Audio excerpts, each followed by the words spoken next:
on or not on our agenda? Seeing none, miscellaneous and discussion items. 9.1 is the Souris River Joint Board Quarterly Report. I think we do have a handout that is in front of us that was handed out by Mr. Ackerman prior to the meeting. Thank you, Ryan, and I believe that you have a presentation for us. Good evening, Mr. Mayor, Alderman. My name is Ryan Ackerman. Work as the administrator for the Souris River Joint Board. Just some background to this update. On a quarterly basis, I've been appearing in front of the various county commissions just to kind of brief commissioners on basically the status of various phases of the project. So my intent this evening is to basically share that same flavor of information with you all. This is the first appearance by the joint board in front of the city to give you a briefing like this. So I would appreciate any feedback. If you would like me to tweak this in any way, if we're going to do this on a regular basis, I want to make sure that I'm hitting those items that are of most value to you. So bear with me here a little bit. Okay, so I'm going to touch on 6 things this evening. First of all, I'll give you an update on construction, where we're at with designing permitting for the project, where we're at with various acquisitions related to projects and phases outside the city limits of Minot. Give you an update on funding as we're seeing things from the federal, state, and local perspective. Brief the council on our engagement in the reservoir management activities that are going on right now at the international level. And then also give you an assessment of our belief of the flood outlook for 2020. First of all, in construction, as you're aware, we have basically 3 phases of the project that are actively in construction in Minot, phases 1, 2, and 3. Phase 1, of course, from Broadway to 3rd Street northeast, primarily flood walls on the north side of the river. Phases 2 and 3, primarily levees from the 83 bypass up to the CP rail crossing of the river. Additionally, there's one small sub-phase of the project that's under construction in Tierracita Vallejo. We have placed a pre-consolidation pile in that subdivision to basically prep a certain portion of that corridor for construction next spring on that particular phase. So with this, I'm going to give you a bit of a fly-through video here. We'll see if this pulls up. So taking a look first at phase MI1, and I'm not going to go through this entire video just in the brevity here, but I'm going to focus primarily on the activities that are occurring. So we do these drone flights on a regular basis. We do them monthly, and then we post the resulting video on the Mouse River Plan YouTube channel. So you can take a look to see the activities and the actions that have been going on with regard to this. So as the camera spins around here, context here, this is the 3rd Street Viaduct looking south right now, and it's going to spin around and look toward the west. You'll see a lot of the construction activity that is currently going on is placement of concrete associated with the flood walls along 4th Avenue. So this is an active concrete pour that's actually occurring when this flight was taken. You see a concrete truck backing down 4th Avenue to deliver fresh concrete to the crane that's placing that concrete into the forms that are there. So the contractor on this phase of the project is working to basically get the concrete flood walls done by this spring. Their intent is to wrap that up by late April, early May. And I'm going to fast forward through the rest of this and get to the other area of this project that is currently seeing a little bit of action, which is right at Broadway, and that's the construction of the Broadway pump station. On this, a lot of the work is concealed because it's happening inside of enclosures. So you'll see on this that there are a couple of sets of scaffolding that have been erected with some plastic enclosures. Basically inside of there is some concrete and masonry work that is being done. Additionally, a lot of the structural concrete for the access ramp into the large storm sewer that feeds into this pump station is being completed. I'm going to skip forward to the next one here. This next video is phase 2-3 of the project. This video is actually from right around the first of the year, so it is a little bit dated. This project, really the only areas that are still active are from the Perkett pump station, which you're going to see coming to the screen shortly, basically east to 16th Street and about 300 feet past 16th Street. That's the work that has yet to be completed. This is the Perkett pump station. This portion of the project is substantially complete and it is operational. So in the event that we do need that facility in the spring, it will be ready for us to use, basically.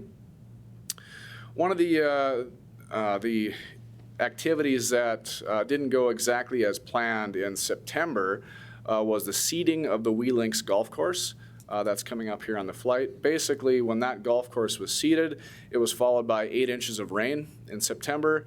So based on the condition of that grass at freeze up, we think that there's a good chance basically that we're going to lose that and end up having to reseed that course. So that's going to set back the opening of Wee Links potentially by a couple of months. So we're bummed out about that.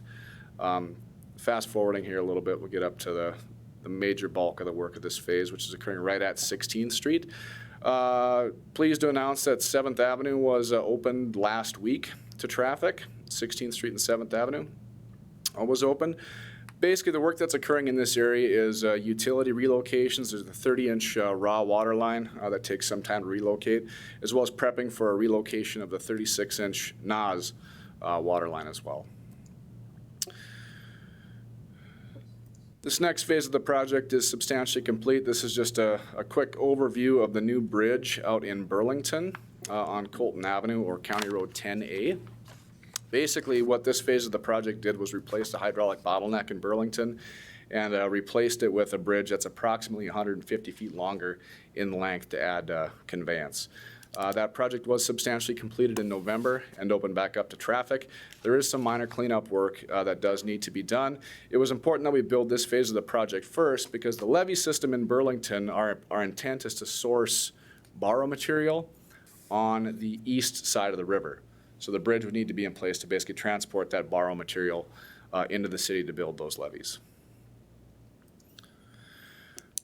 Just to kind of sum things up here on the construction side, like I mentioned, we do have a YouTube channel, Mouse River Plans, so you can basically track and follow those videos on a monthly basis. We upload those. We also have live construction cameras on the various phases of the project.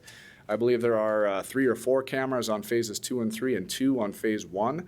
Those cameras take a still photograph every 15 minutes. So there is the ability to keep a keen eye, if you will, on all construction activities going on within the city of Minot. On the design and permitting front, the teams are working feverishly to complete the designs. Tierracita Vallejo, which is the levee system on the west side of Minot, it serves as the western tieback for Minot, is actually 100% designed. We are working through some acquisitions with that one, and we'll be ready to go out to bid hopefully sometime late this spring or early summer. Phase MI4, the Maple Diversion, that's the piece of the project that we believe has a federal interest. That's about 30% designed.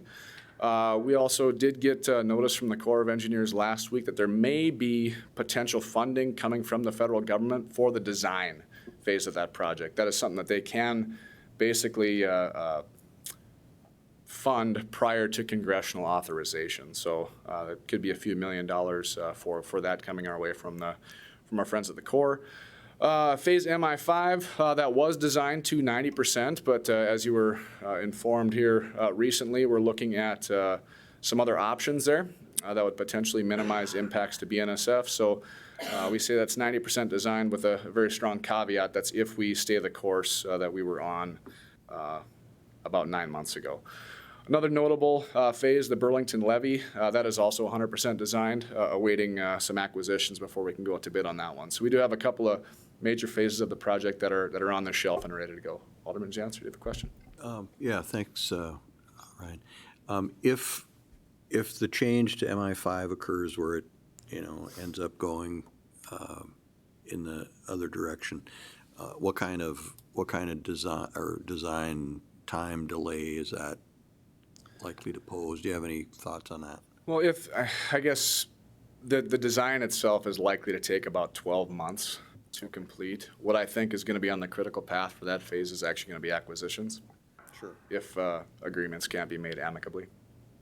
So. On the acquisition front, I mentioned this, the Joint Board actually completes property acquisitions for features located outside the city limits of Minot. So the acquisition team is working on completing acquisitions in Burlington, Tierracita Vallejo, and they also stand ready in the event that the council chooses to basically go down a different path with phase MI5, because if that action is taken and we end up going on the north side of the tracks. There will be some acquisitions that are outside of city limits that the joint board will step in and take care of, basically. Related to acquisitions is the STAR program. This is the rural program for property owners that are basically left outside of the more community-based levy systems. This program is being closed out. We had it in existence for approximately 4 years. Throughout that process, we acquired 166 structures. We relocated 3 to high ground. We're in the process of getting a ring dike ready to build this spring. It's about a $12 million project program in total, excuse me. Just one example here, the photographs on the right-hand side of the screen. The one on the left is from 2009, an aerial photo, and the house in question is where my cursor is at. It's this octagon-shaped house here. In 2011, when the flood came through, you can see the significant erosion and reroute of the river that occurred that placed that property basically at risk. It eliminated the access to that property. So that was one property that we actually were able to relocate to high ground, and that's a photograph in the bottom there of us doing that through the STAR program. On the funding side, we are looking into potentially utilizing the Water Infrastructure Finance and Innovation Act, or WIFIA, through the EPA. One caveat here is that traditionally this program has been set aside for water, wastewater, and stormwater systems, so flood control is kind of gray with regard to that. Certainly there are improvements that are related to water, wastewater, and stormwater, but not all of them. But we are looking into that as a potential means to finance our local share through long-term, low-interest loans. Also on the federal side, as you're aware, we've been engaged with the Corps of Engineers in the feasibility study. The preliminary indication is that if authorized and appropriated by Congress, there could be up to $56 million granted to the project to construct a portion of Phase MI4. With that, congressional authorization is anticipated to occur sometime this fall in the form of the next WRDA, Water Resources Development Act legislation. Following that, we will need appropriation as well. And we've developed a strategy in concert with Senator Hoeven's office to basically attempt to deliver the funding once Congress authorizes the project first. Additionally, the Corps of Engineers is in the process of standing up a program similar to EPA's WIFIA program, where it's a long-term, low-interest loan program. They're calling it the Corps Water Infrastructure Financing Program. The nice thing about it is that, again, it's long-term, low-interest loans available through the federal government, but flood control projects are explicitly called out as being allowable. So this would be something that would be a potential solution for us in the event that we need an option for long-term, low-interest loans, primarily to finance our local share. On the state side here, just to update you, the state's been a fantastic funding partner, the primary funding partner in this endeavor. To date, through appropriations made dating back to 2011, there's been about $262 million invested by the state of North Dakota. Within there as well, we've been talking within the last few years about the legislative intent adopted by the legislature approximately 3 years ago, in which they committed to delivering $193 million in total funding for improvements within the city limits of Minot from basically the 17-19 biennium through the 23-25 biennium. In 17-19, of the $63.9 million that was appropriated, $57.7 million, or 90%, went toward improvements in Minot. In the 19-21 biennium, there was a total of $82.5 million appropriated. $46.6 million of that, or 56% of that total, is associated with activities in Minot. So doing the math here with that legislative intent, we could expect that in 21-23 and 23-25, we would be appropriated a total of about $89 million to basically round out that legislative intent. On the local side, the Joint Board has formed a financing subcommittee chaired by our chairman, Mr. Ashley. Mayor Sitma sits on this, as well as Mr. Lakefield, your finance director, Ward County Commissioner Shelley Wepler, as well as Jason Zimmerman, who's a member of the State Water Commission and a Ward County Water Resource District board member. This group has been discussing long-term low-interest loan opportunities, including potentially working something through the Legacy Fund through the state, also WIFIA through the EPA, and the Corps Water Infrastructure Financing Program through the Corps. The group is also discussing local revenues, because we know that's something that is of concern to this council, certainly, is trying to figure out is there a more equitable way basically to split up our local share. Okay, I'm going to dive into just a little bit high level on the reservoir management side. Basically, the reservoirs above Minot that have flood control purposes associated with them are operated in accordance with an agreement that we signed with Canada back in 1989.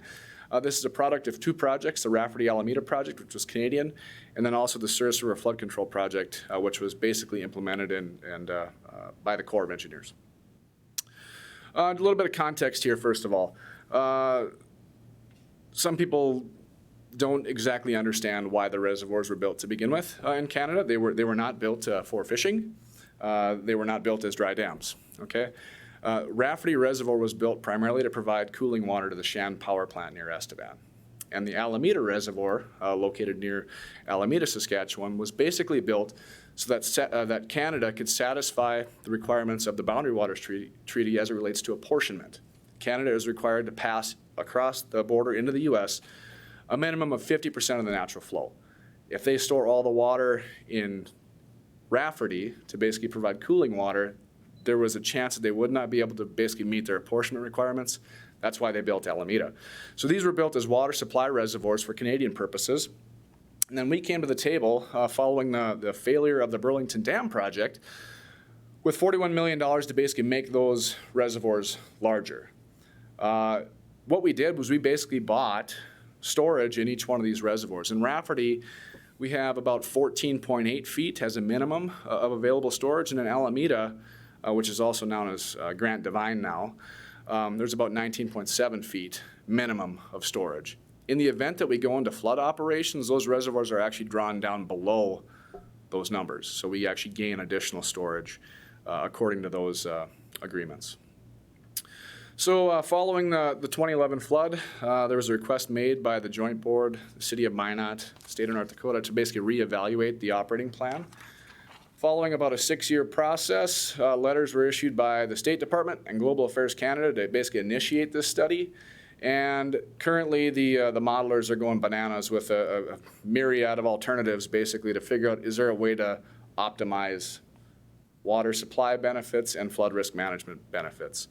I put a web link on here. Feel free to look at that tool at your leisure. In the interest of brevity, I won't dig into that. But basically, you can pull up these 100 or so different alternatives and basically compare them to baseline. And you'll see that with regard to 2011, there's not much difference that's going to occur with any of the alternatives being contemplated right now. Because these alternatives also preserve the Canadian purposes of water supply. That work is supposed to wrap up by the end of 2020, at which point basically those recommendations go to governments. Again, the State Department and Global Affairs Canada, and then those two entities work together to basically decide whether or not they want to change the agreement. So soup to nuts, this process is probably going to take 15 years to complete from when the initial request was made back in 2011. So you'll have to stay tuned for a while, I think, to see this finally play out.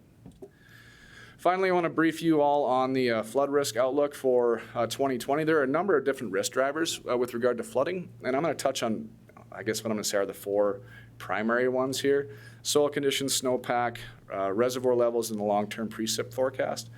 With regard to soil conditions, things are wet, especially here. The graphic that I've got shown on the screen here is basically precipitation in September as it relates to percent of normal. Red is indicative of 300% of normal precip, and that's what you'll see in a good chunk of northern North Dakota. In Minot here in September, we had 8 inches of rain. The good news is that as you travel north and farther up into the watershed, that rainfall amount in September basically tapered off to the point where in Estevan they had approximately 6 inches of rain, and in Weyburn they had about 4. So things tended to taper off, but the watershed is extremely wet.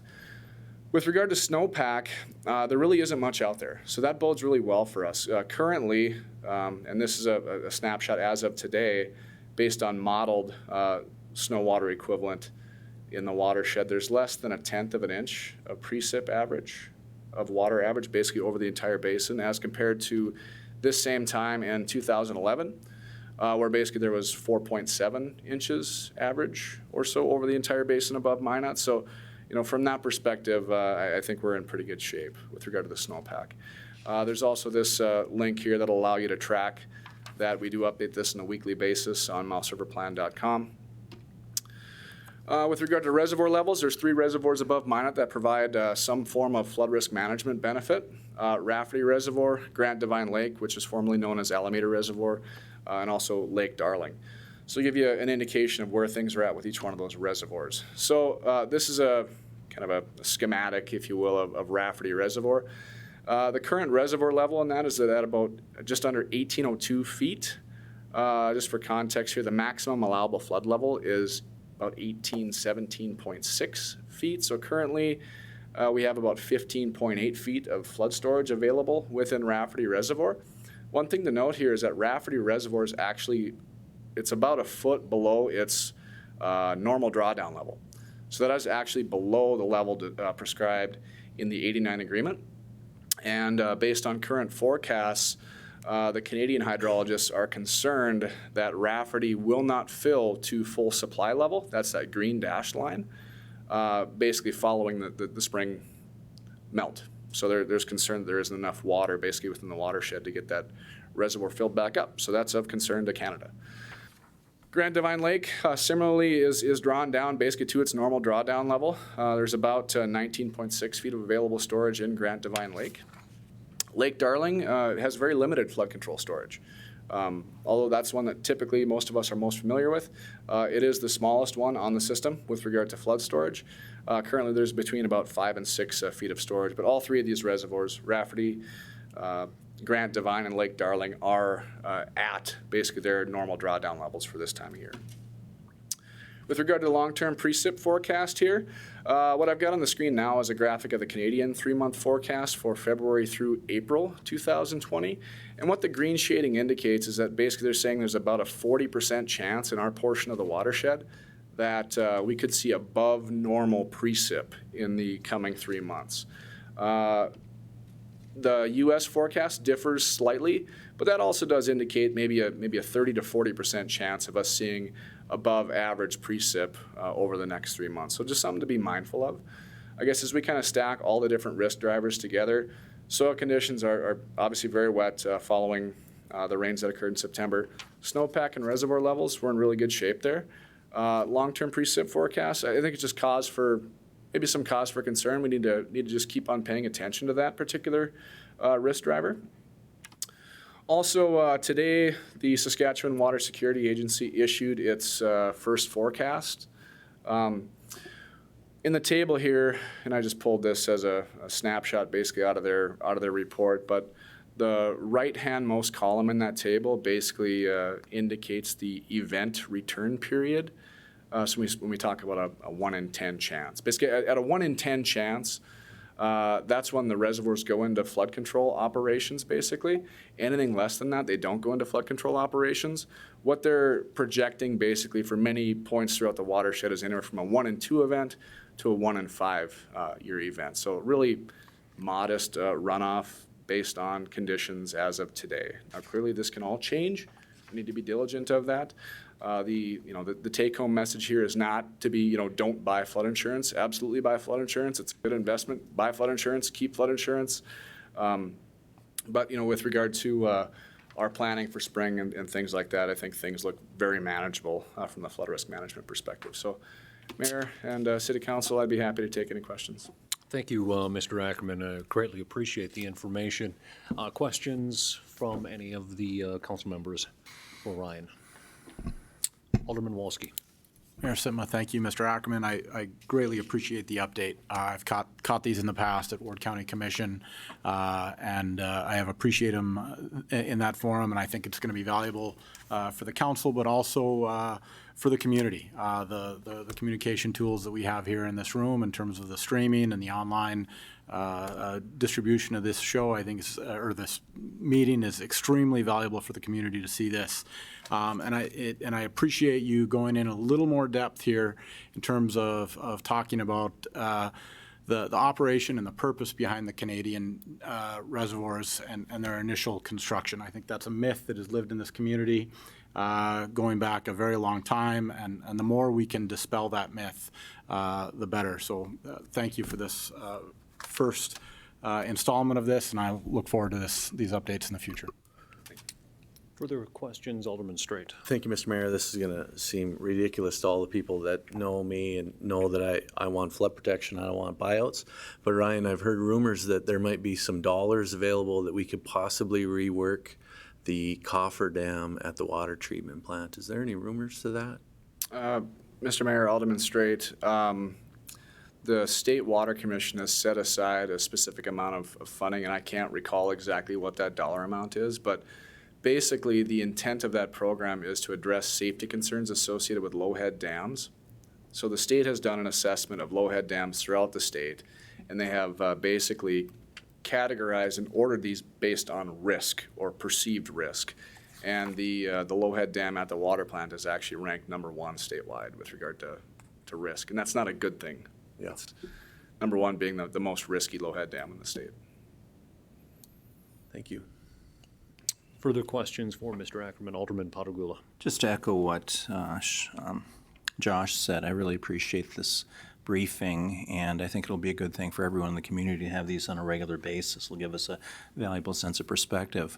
The one ask I have is that when the Committee on Financing meets, if you could ask them, if I'm sure it will be brought up, but just I feel better if I ask for it, to look at enhanced funding by the counties affected.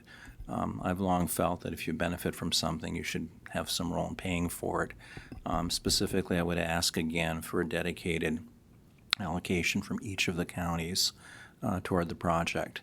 1 cent sales tax is something that's been mentioned. We have a half a cent sales tax for the county administration building and jail, and we've talked about having that dedicated when that bill is paid for toward flood control, and asking citizens to approve that kind of a change. I personally think we really need to see something like that from the outlying counties. I realize it probably won't be a lot of money, but for me it's the principle of the thing. And if we were just talking now about, because of BNSF's recalcitrance, spending maybe $30 million more, I think things like that become more important. On the broader scheme of things, with $1 billion, a few million here and there won't make much difference.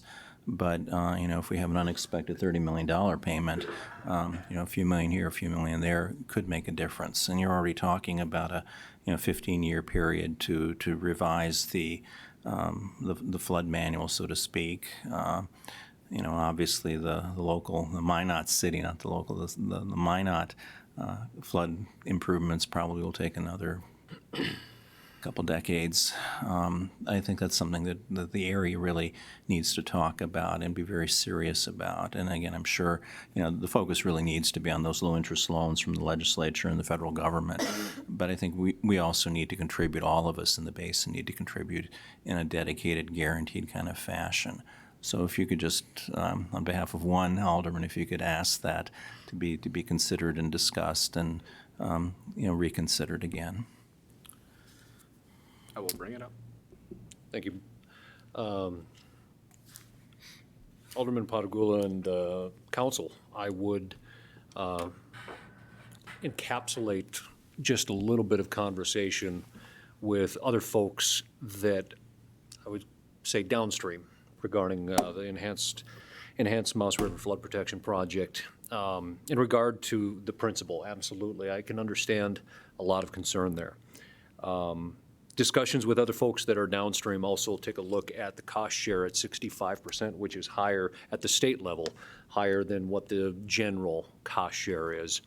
Many folks at the state level also consider that contribution for the shortfall that likely wouldn't come from other counties that are affected. I'm also wary and very cautiously have these discussions only because principle could equal delay. If we look back at 1969, and it was referenced once already with the Burlington Dam. If we do see delay, it likely could be years. And we're also very aware of what is next on our agenda, the FEMA flood risk map updates.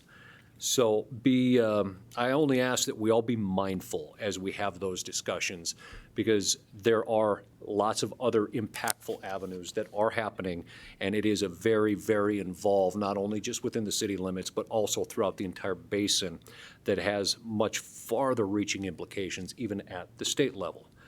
To that end, Mr. Ackerman, I just have one question, and this might be a little bit of perception, as you did spend time down at the last legislative session, perhaps whether it be with the lawmakers that are on the State Water Topics Committee or maybe other committees that we all stood before and testified. Do you get a good feeling that a lot of those lawmakers understand the difference between some of the funding allocations that have taken place in proportionment to Minot, and understand that that $88.7 million is still coming in the, I guess respectively speaking, over those next couple of bienniums? And I understand that a lot can change between different legislative sessions themselves, but if you could, just what's your feeling as far as the understanding of what was originally intended versus what has been allocated? Mr. Mayor, I think you've picked up on a potential disconnect that does exist with certain legislators. Excuse me. What we go on is basically what was prescribed in law, and the appropriations that have been made and the authorizations that have been subsequently made by the Water Commission toward various project elements. I think that is definitely an area that we need to focus our communication efforts on. And we're going to have that opportunity this summer when the Water Topics Overview Committee is in Minot in, I believe, August. They'll be in town, so we'll need to definitely bolster the communication on that end and make sure that everybody understands kind of where we're at, and make sure that we're all reading the books the same way. Thank you, sir. Thank you. Further questions for Mr. Ackerman? Thank you, sir. I appreciate all the work that's gone into that. That takes us to our next item, 9.3, under our 9.2, I apologize, the NAS Project Update. Public Works Director